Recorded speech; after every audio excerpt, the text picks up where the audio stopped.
नमस्कार, मैं हूं आपके साथ अनुष्का राय और आप देख रहे हैं तक्षित न्यूज।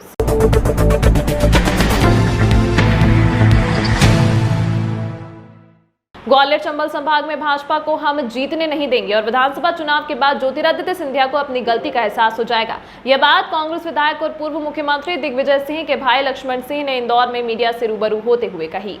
दरअसल अपने बयानों की वजह से हमेशा सुर्खियों में रहने वाले कांग्रेस विधायक और पूर्व मुख्यमंत्री दिग्विजय सिंह के भाई लक्ष्मण सिंह आज चर्चा के लिए इंदौर प्रेस क्लब पहुंचे, जहां उन्होंने कहा कि गन लाइसेंस देने की प्रक्रिया को सरल किया जाना चाहिए। लाइसेंसी बंदूक रखने से अपराध कम होता है। गन लाइसेंस के लिए जटिल प्रक्रिया है, लिहाजा केवल पुलिस वेरिफिकेशन के आधार पर गन लाइसेंस दिया जाना चाहिए। अच्छे लोग गन रखेंगे तो अपराध का ग्राफ कम होगा। इधर ज्योतिरादित्य सिंधिया पर भी निशाना साधते हुए लक्ष्मण सिंह ने कहा कि इस चुनाव में सिंधिया की गलतफहमी दूर हो जाएगी। माधवराव जी हमारे एक नेता थे और बड़े अच्छे नेता थे, बड़े अच्छे हमारे साथी थे हम उनको मिस करते हैं आज। अब ज्योतिरादित्य जी अगर बीजेपी में चले गए उनका फैसला है, और व्यक्तिगत रूप से मैं किसी को बुरा नहीं कहता। जहाँ तक भाजपा का सवाल है, ग्वालियर चंबल संभाग वहाँ हम बुरी तरह इनको धोके रख देंगे। वहाँ इनकी सीट वीट ग्वालियर चंबल संभाग में ज़्यादा नहीं आने वाली, और जो अधिकतर इनके लोग गए हैं भाजपा में 90% हारेंगे। मुझे अभी जो जानकारी मिल रही 70% का टिकट ही बीजेपी काट रही, नहीं तो उनको मालूम है हार रही, उनके सर्वे में ये सब बातें आ रही हैं। तो इसलिए सिंधिया जी इस चुनाव के बाद अपनी गलती को महसूस करेंगे कि हाँ उन्होंने गलती की।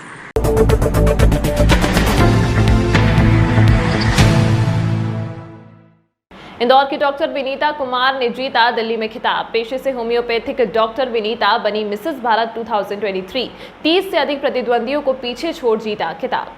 दरअसल नई दिल्ली में अमन गांधी फिल्म प्रोडक्शन के निर्देशकों के द्वारा एक प्रतियोगिता आयोजित की गई थी, जिसमें भारत के अलग अलग हिस्सों से 30 से अधिक महिलाओं ने हिस्सा लिया था। अलग अलग चरणों में हुई इस प्रतियोगिता में इंदौर की होम्योपैथिक डॉक्टर विनीता कुमार ने नई दिल्ली में मिसेज भारत 2023 का खिताब जीता है। इंदौर में मीडिया से चर्चा करते हुए डॉक्टर विनीता कुमार ने इस प्रतियोगिता और अपने सपने को लेकर कई बातें साझा की। उन्होंने बताया कि घर, डॉक्टरी और मॉडलिंग के बीच तालमेल बिठाना उनके लिए काफी कठिन रहा, लेकिन परिवार के सपोर्ट और बच्चों के हौसला अफजाई के चलते उन्होंने न सिर्फ इस प्रतियोगिता में हिस्सा लिया, बल्कि अपने अनुभव और प्रयासों से इस खिताब को भी जीता है।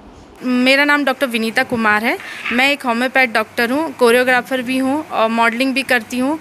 और ये वाला कंपटीशन जो था ये मिसेस और मिस दोनों का था, जो दिल्ली के MYC में हुआ था। 30 से 40 पार्टिसिपेंट इसमें थे, जिसमें से मैंने सबको फाइट देके मिसेस भारत बनी और मिसेस ग्लोरी ऑफ बर्ड बन के आई।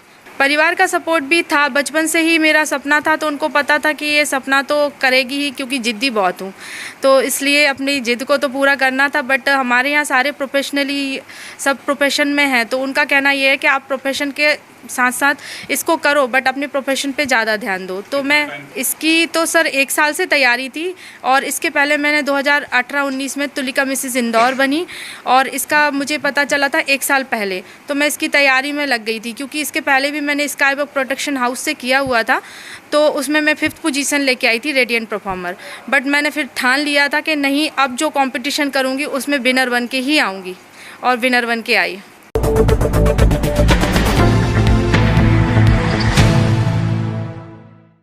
डॉक्टर और प्लाईवुड कारोबारी के बेटे एप्लीकेशन कॉल से कई महीनों से एक व्यापारी को बिना कारण अपने मजे के लिए धमका रहे थे और परिजनों के साथ भी बदतमीजी कर रहे थे। चंदन नगर पुलिस ने आरोपियों को हिरासत में लिया है। थाना प्रभारी के अनुसार पिछले दिनों लकड़ी कारोबारी की शिकायत पर अज्ञात लोगों के खिलाफ धमकाने का मामला दर्ज हुआ था। दरअसल आरोपी एप्लीकेशन से कॉल कर रहे थे, लगातार फरियादी की गालियां दे रहे थे, उसके घर परिवार की महिलाओं के बारे में गंदी बातें कर रहे थे। आरोपी फरियादी के घर और कारोबार को लेकर भी गलत टिप्पणियां कर रहे थे। फरियादी ने मामले की शिकायत cyber cell, Chandan Nagar police सहित आला अधिकारियों को की थी। पुलिस ने मामले की जाँच पड़ताल की तो पता लगा कि फरियादी को जो फोन आ रहे थे वह मल्टी कॉल एप्लीकेशन से आ रहे थे। मामले में छानबीन के बाद आरोपी शारिक पिता सलीम निवासी चंदन नगर, एजाज खान पिता सत्तार और एक नाबालिग को गिरफ्तार किया है। वहीं आरोपियों से पूछताछ की जा रही है कि और भी कितने लोगों को उन्होंने इस तरह से परेशान किया है। ये फरियादी एक लकड़ी कारोबारी थे, उनको करीब 2-3 महीने से कुछ फेक कॉल लगातार किए जा रहे थे, और इस फेक कॉल के माध्यम से उनको काफ़ी धमकी और प्रताड़ित किया जा रहा था। और जो नंबर उसमें आते थे वह डिफरेंट कंट्रीज़ के नंबर 4422 कोड के साथ आते थे, जो कि ट्रेस नहीं हो पा रहे थे। तो इसकी कंप्लेंट उनके द्वारा थाने पर की गई थी, जिस पर से धारा 507 का प्रकरण पंजीबद्ध किया गया था। और साइबर सेल के माध्यम से जब उन नंबरों के बारे में डिटेल निकलवाई गई और काफ़ी प्रयास सभी कंपनियों से किए गए, तो एक ऐप के माध्यम से वह कॉल होना पाए गए, जिससे डिटेल ली गई और उस आधार पर 3 आरोपियों को गिरफ्तार किया गया, जिसमें एक आरोपी तो नाबालिग है, बाकी 2 आरोपी सारिक और एजाज हैं, जिनका कारण क्या रहा? ये एक दूसरे से परिचित हैं, आरोपी और फरियादी। और फरियादी को परेशान करने की नीयत से ये लोग रात में ऐप का उपयोग करके और अपनी आइडेंटिटी, हाँ, ये नए उम्र के लड़के हैं और इस तरह का ये सोशल मीडिया पे इन्होंने देखा होगा सर्च करके और अपने आप को एंजॉय करने के लिए दूसरों को परेशान किया गया।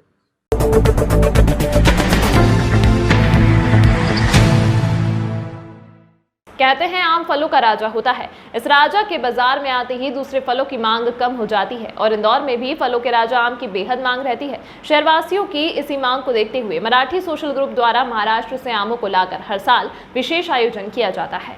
मैंगो जत्रा नाम से आमों के इस मेले में महाराष्ट्र के प्रसिद्ध आपूस आम लाए गए हैं। इस जत्रा में शुरुआत के साथ ही अच्छा प्रतिसाद मिल रहा है। 3 दिन तक चलने वाले इस मैंगो जत्रा का समापन रविवार को होगा। शहरवासियों के प्रतिसाद को देखते हुए आयोजकों ने इस वर्ष पिछले सालों की तुलना में अधिक आम लाने का आग्रह स्टॉल धारकों से किया है। वहीं आयोजकों को उम्मीद है कि इस साल हर से ज्यादा अच्छा प्रतिसाद लोगों को इस जत्रा में मिलेगा। मैंगो जत्रा का ये 10वां वर्ष है। मराठी सोशल ग्रुप ट्रस्ट इसका आयोजक है, मुख्य आयोजक है। और ख़ास बात जो है, इंदौर है, ये खाने पीने का शौकीन है। अच्छे क्वालिटी के चाहे खाना हो, फल हो, सब्जी हो, ये इंदौर में क्वालिटी का ही लगता है। तो अब तक इंदौर में पिछले 10 सालों के पहले हम देख रहे थे कि जो हापुस आम है, जो अल्फांसो है, जो फलों का राजा है, वो महाराष्ट्र से लोग पूना से या मुंबई से या कोकण से आते वक्त लेके आते थे और उन्हें यहाँ मार्केट में अवेलेबल नहीं था। अच्छी क्वालिटी का आम जो है, ओरिजिनल हापुस आम अवेलेबल नहीं था।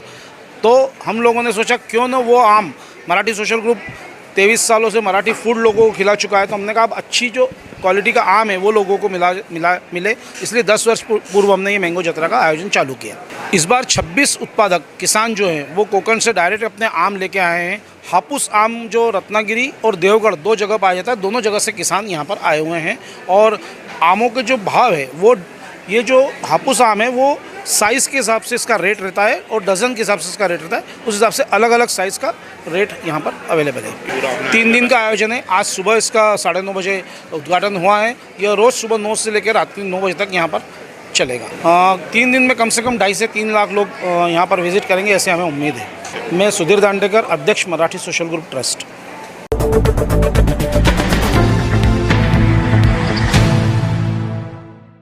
शहर को स्वच्छ एवं सुंदर बनाने के लिए लगातार प्रतिदिन कार्य किया जा रहा है, जिसके तहत शहर स्वच्छ सर्वेक्षण में पुनः देश का स्वच्छ शहर बनाना भी शामिल है। इसके साथ ही नगर निगम इंदौर द्वारा शहर के पर्यावरण एवं वायु गुणवत्ता में सुधार लाने के एयर क्वालिटी इंडेक्स को प्रभावित करने वालों के विरुद्ध कार्रवाई करने के संबंध में आयुक्त द्वारा निर्देश दिए गए हैं। इसके साथ ही आयुक्त ने वायु को प्रदूषित होने से रोकने के लिए एक वर्क प्लान जल्द बनाए जाने की बात कही है। दरअसल इंदौर में केंद्रीय और राज्य प्रदूषण नियंत्रण बोर्ड के मार्गदर्शन में निगम के द्वारा वायु गुणवत्ता सुधार को लेकर एक वर्क प्लान बनाया जा रहा है, जिसमें नगर निगम शहर की वायु को सबसे ज्यादा प्रभावित करने वाले यातायात और CND वेस्ट को लेकर कार्य योजना बनाएगा, ताकि शहर को इन दोनों ही कारणों से प्रदूषित होने से बचाया जा सके। इसको लेकर निगम आयुक्त का कहना है कि शहर को स्वच्छ बनाने के साथ ही स्वच्छ वायु युक्त बनाने को लेकर लगातार काम किया जा रहा है। साथ ही केंद्रीय और राज्य प्रदूषण नियंत्रण बोर्ड के तकनीकी सलाहकारों के मार्गदर्शन में एक कार्य योजना भी तैयार की जा रही है। एयर क्वालिटी इंडेक्स के अंतर्गत ऑब्वियसली एक स्वच्छ शहर के रूप में तो जाना ही जाता है, बट स्वच्छ हवा के साथ हम सब निवास करें, ये भी उतना ही इम्पॉर्टेंट होता है।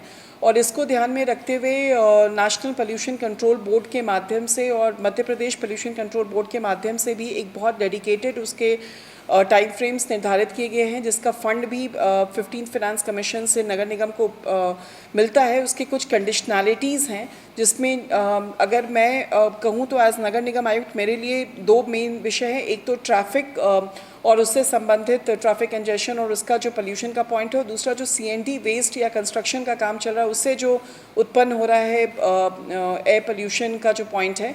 इन दोनों विषय को लेकर डेडिकेटेड वर्क प्लान की बात है। लगातार दिल्ली से, भोपाल से टेक्निकल हैंड होल्डिंग भी हम लोग की जा रही है और किस तरह की कार्य योजना बनाई जाए उसके बारे में भी बताया जा रहा है, ताकि एक हॉलिस्टिक प्लानिंग के साथ में हम इसको टेकअप कर सकें।